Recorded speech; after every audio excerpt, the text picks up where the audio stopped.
అందరికీ నా నమస్కారాలు. ఈరోజు వైఎస్ఆర్ కాంగ్రెస్ పార్టీ జిల్లా ప్రధాన కార్యదర్శిగా నాకు ఈ అవకాశం కల్పించిన శ్రీ వంగ గీతా విశ్వనాథ్ గారికి, అదేవిధంగా జిల్లా పార్టీ అధ్యక్షులు దాడిశెట్టి రాజా గారికి, మా కొత్తపల్లి మండల వైఎస్ఆర్ కాంగ్రెస్ పార్టీ నాయకులకు, కార్యకర్తలకు, అందరికీ కూడా మా కోనపాపేట నుంచి గ్రామం నుంచి వచ్చిన ప్రజలకు అందరికీ కూడా నా హృదయపూర్వక నమస్కారాలు తెలియజేసుకుంటూ, ఈరోజు నాకు అడగకుండానే ఈ యొక్క పదవిని ఇచ్చిన మేడం గారికి రుణపడి ఉంటానని, నా పదవి యొక్క గౌరవాన్ని కాపాడుకుంటూ మేడం గారి గెలుపు కోసం ఇప్పటి నుంచే కృషి చేస్తామని, తప్పకుండా ఆవిడ రాబోయే రోజుల్లో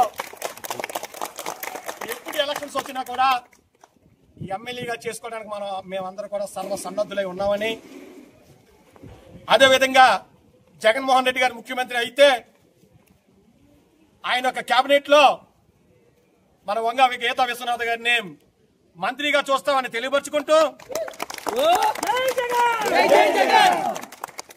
ఏదైతే నాకు ఈ బాధ్యత చెప్పారో నా శక్తివంతం లేకుండా మా మండల పార్టీ అధ్యక్షులు సుదర్శన్ గారు, మా వైస్ ఎంపీపీ నాని గారు, మా ఎంపీటీసీలు, సర్పంచులు అందరూ కూడా, నాయకులందరూ కూడా సహకారంతో వైఎస్ఆర్ కాంగ్రెస్ పార్టీ అత్యధిక మెజార్టీ కొత్తపల్లి మండలంలో వచ్చే విధంగా కూడా ఈ రోజు నుంచే పార్టీ యొక్క బాగు కోసం నేను కృషి చేస్తానని తెలియపరుచుకుంటూ, మరి గతంలో కష్టపడ్డాం, పార్టీకి చేసాం, చాలా మంది కార్యకర్తలు గుర్తించాం. కానీ మా గ్రామంలో, కొన్ని గ్రామాల్లో కూడా కొంతమంది కార్యకర్తలకే ఇళ్ల స్థలాల విషయంలో న్యాయం జరగలేదు. అదేవిధంగా మా ఉప్పాడ గ్రామం, కోనపాపేట గ్రామం కూడా సముద్రం కోత గురవుతూ ఉంది. మరి ఈ రెండు విషయాలు కూడా మేడం గారు ప్రత్యేక దృష్టితో చూసి రాబోయే రోజుల్లో మన ప్రభుత్వం కంపల్సరీ అధికారంలోకి వస్తుందని, మా రెండు గ్రామాలకు కూడా రక్షణ గోడ నిర్మించి తుఫాన్ వచ్చినా ఏదొచ్చినా సరే సముద్రం ఒక కోత నుంచి ఈ రెండు గ్రామాలను కూడా కాపాడతారని ముందుగానే మేడం గారికి మేము విన్నవించుకుంటూ, అమ్మ మీ వెన్నంటే ఉండి పార్టీ యొక్క అభివృద్ధి కోసం కృషి చేస్తామని, మీకు మంచి పేరు వస్తుందని, అమ్మ మీరు కూడా కష్టపడుతున్నారమ్మా, శక్తి వంచన లేకుండా పార్టీ యొక్క వృద్ధి కోసం మీరు చాలా కృషి చేస్తున్నారు. డైలీ కూడా 7, 8, 10 ప్రోగ్రెస్లో మీరు పాల్గొన్నారమ్మా. మీరు ఒక మహిళ ఉండి పార్టీ కోసం ఇంత కృషి చేస్తున్నారంటే అమ్మా మాకందరికి కూడా బాధ్యత ఉందమ్మా.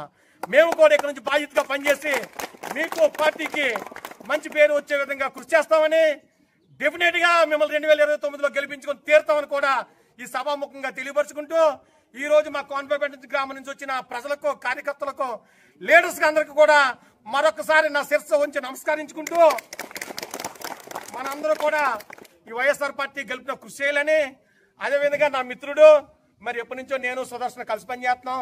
మరి అలాగే సుదర్శన కూడా మళ్ళీ రెండోసారి మండల పార్టీ అధ్యక్షులుగా కూడా మేడం గారు అవకాశం కల్పించారు. మేడం గారు కృతజ్ఞతలు తెలుపుకుంటూ, కష్టజీవి, ప్రతిరోజు కూడా రోడ్డు మీద ఉండే వ్యక్తి సుదర్శనం.